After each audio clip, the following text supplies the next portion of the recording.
Hello everyone, मेरा नाम है करण एंड वेलकम टू के smash.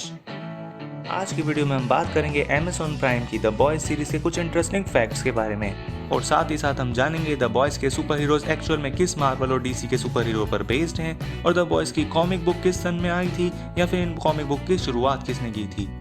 The boys series actual में बेस्ड है द बॉयज कॉमिक बुक्स पर, जो कि 2006 में पब्लिश हुई थी और जिन्हें क्रिएट किया था गैरेथ एनिस और डेरिक रॉबर्टसन ने। और अगर हम बात करें इस टाइटल की द बॉयज, जो कि कॉमिक बुक और वेब सीरीज में यूज किया गया है, ये एक्चुअल में सुपर हीरोज के लिए यूज नहीं किया गया, ये बिली बुचर और ह्यूई की टीम के लिए यूज किया गया है। तो सबसे पहले बात करते हैं ह्यूई के कैरेक्टर की। ह्यूई का कैरेक्टर एक बार कॉमिक बुक्स में कंपाउंड भी ले चुका है और उसने काफी सारे सुपर हीरोज से काफी बड़ी बड़ी बैटल लड़ी हैं और वो उनमें जीता भी है, लेकिन तब भी वो होमलैंडर जितना ताकतवर नहीं बन पाया और उससे कभी नहीं जीता। अब ऐसा सेम कॉन्सेप्ट हमें अभी तक द बॉयज की लाइव एक्शन सीरीज में नहीं दिखा। हो सकता है कि सीजन 2 के कुछ एंडिंग एपिसोड में ऐसा हो या फिर सीजन 3 में हमें कुछ ऐसा देखने को मिले। और अब सेकंड पॉइंट आता है होमलैंडर का। हमें पता ही है कि होमलैंडर को भी अपनी पावर कंपाउंड डी से ही मिली है और हमें इस सीरीज में काफ़ी सारी होमलैंडर की पावर्स दिखाई भी गई हैं, जैसे कि वो उड़ सकता है, उसके पास हीट विजन है, super speed, bullet proof etcetera. लेकिन अभी भी एक ऐसी पावर है जो हमें इस सीरीज में नहीं दिखाई गई है और वो है इमोर्टल। जी हाँ, होमलैंडर एक इमोर्टल है, उसकी एजिंग बहुत ज़्यादा स्लो होती है, सेम लाइक डीसी की वंडर वुमन की तरह। मतलब कि टाइम भी होमलैंडर को नहीं हरा सकता।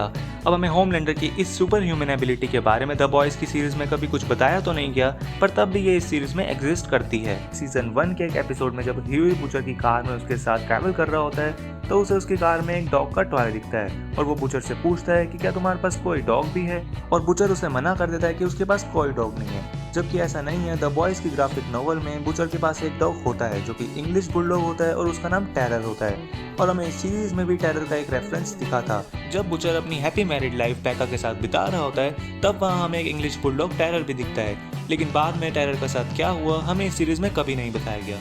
द बॉयज सीरीज के सीजन 1 में हमें रियल लाइफ में हुए 9/11 अटैक का रेफरेंस भी मिला है, जहां हमें इस सीरीज के सीजन 1 के एक एपिसोड में दिखाया जाता है कि कुछ हाईजैकर्स ने एक प्लेन को हाईजैक कर लिया है और वहीं द 7 के टीम लीडर्स क्वीन मीप और होमलैंडर इस प्लेन को बचाने के लिए जाते हैं और वहां वो प्लेन में पहुंचकर हाईजैकर्स को मार देते हैं और होमलैंडर हीट विजन से एक हाईजैकर को मारता है, जिससे प्लेन के इंजन में कुछ डैमेज हो जाती है और वो प्लेन क्रैश होने लगता है और होमलैंडर और क्वीन मीव उस प्लेन को क्रैश होने देते हैं। क्वीन मीव होमलैंडर से कहती भी है कि वो कुछ लोगों को उस प्लेन से बचा ले या फिर पूरे प्लेन को ही लिफ्ट अप करके किसी तरह बचा ले, पर होमलैंडर मना कर देता है कि वो अब ये सब नहीं कर सकता और इस प्लेन को क्रैश होने देते हैं। और बाद में वो एक दुख जाहिर करके, जो कि फेक होता है ऑब्वियसली, वहाँ लोगों को कन्विंस कर लेते हैं कि वो गलती से ऐसा हादसा हुआ। और अब बात करते हैं इस सीरीज में दिखाए गए शानदार द 7 के हेडक्वार्टर बिल्डिंग की, जो कि रियल लाइफ में बेस्ड है डाउनटाउन टोरंटो में और जिसका रियल नाम है रॉय थॉम्पसन हॉल।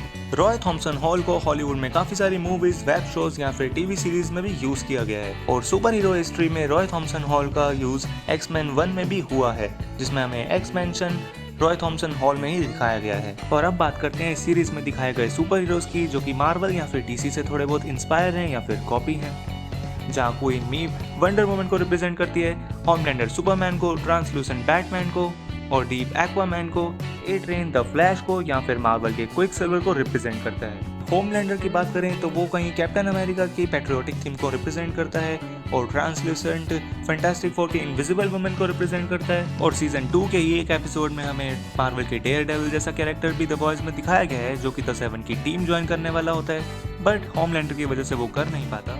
सीजन 2 में दिखाया गया एक character lamp lighter fantastic four के ह्यूमन टॉर्च को रिप्रेजेंट करता है और सीजन 2 में हमें एक जगह Batman versus Superman dawn of justice का लोगो से मिलता जुलता एक और लोगो भी दिखाया जाता है, जो कि हम समझ जाते हैं डायरेक्ट उसी की कॉपी है। जहां हमें सीजन 2 के एक एपिसोड में दिखाया जाता है कि अब द 7 की टीम पर एक मूवी बनने जा रही है और उस मूवी का जो लोगो है वो एग्जैक्टली सेम होता है बैटमैन वर्सेस सुपरमैन वाले लोगो से, और उस मूवी का नाम भी डॉन ऑफ जस्टिस से ही मिलता जुलता डॉन ऑफ द 7 रखा जाता है। और अब बात करते हैं इस शो में दिखाई गई फीमेल्स की। हमें इस सीरीज में एरिन मोरियार्टी एनी का या फिर कहूँ स्टारलाइट का रोल प्ले करते हुए दिखती हैं, लेकिन इससे पहले डीसी की स्टार गर्ल ब्रैक बेसिंगर ने भी इस रोल के लिए ऑडिशन दिए थे, लेकिन अनसक्सेसफुली उन्हें ये रोल नहीं मिला और बाद में ये रोल एरिन मोरियार्टी को मिला। इस सीरीज में दिखाए गए मेडलिन स्टिलवेल और स्टॉर्मफ्रंट का कैरेक्टर फीमेल है, जबकि ओरिजिनल ग्राफिक नॉवल में ये दोनों ही कैरेक्टर मेल हैं। और इस सीरीज की स्टारलाइट की नई कॉस्ट्यूम क्रिएट करने वाली एक डिजाइनर द इनक्रेडिबल्स की एडना के कैरेक्टर पर बेस्ड है। और अब आते हैं लास्ट 2 फैक्ट्स पर। तो फैक्ट 9 है, सीरीज का सबसे शांत कैरेक्टर ब्लैक नॉयर एक्चुअल में कॉमिक बुक्स में ऐसा नहीं दिखता। इस कैरेक्टर को वेब सीरीज के लिए एक अलग से डिजाइन किया गया है। वैसे ब्लैक नॉयर एक्चुअल में होमलैंडर का ही एक क्लोन है। अब देखते हैं कि हमें द बॉयज की वेब सीरीज में इस कैरेक्टर के साथ आगे क्या दिखाया जाता है। वैसे सीजन 1 में तो ये काफी शांत ही दिखा है और सीजन 2 के भी कुछ स्टार्टिंग एपिसोड्स में ये वैसा ही शांत है और अपना शांत रह के ही आगे काम करता है। और अब यहाँ आता है इस वीडियो का लास्ट फैक्ट, द बॉयज की कॉमिक बुक्स में ब्लैक नॉयर का कैरेक्टर द 7 की टीम में नहीं था। इस कैरेक्टर की जगह द 7 की टीम में जैक फ्रॉम जुपिटर था। जैक फ्रॉम जुपिटर एक्चुअल में एक एलियन है जो कि हमें दिखने में डीसी के मार्शियन मैनहंटर जैसा दिखता है। और जैक फ्रॉम जुपिटर अभी तक हमें द बॉयज की लाइव एक्शन सीरीज में नहीं दिखाया गया। तो अब यहीं वीडियो को एंड करते हैं। अगर वीडियो में मुझसे कोई नाम गलत लिया गया हो या फिर कुछ मैंने गलत बोला हो तो प्लीज़ माफ़ करना। और वीडियो को पूरा देखने के लिए थैंक यू।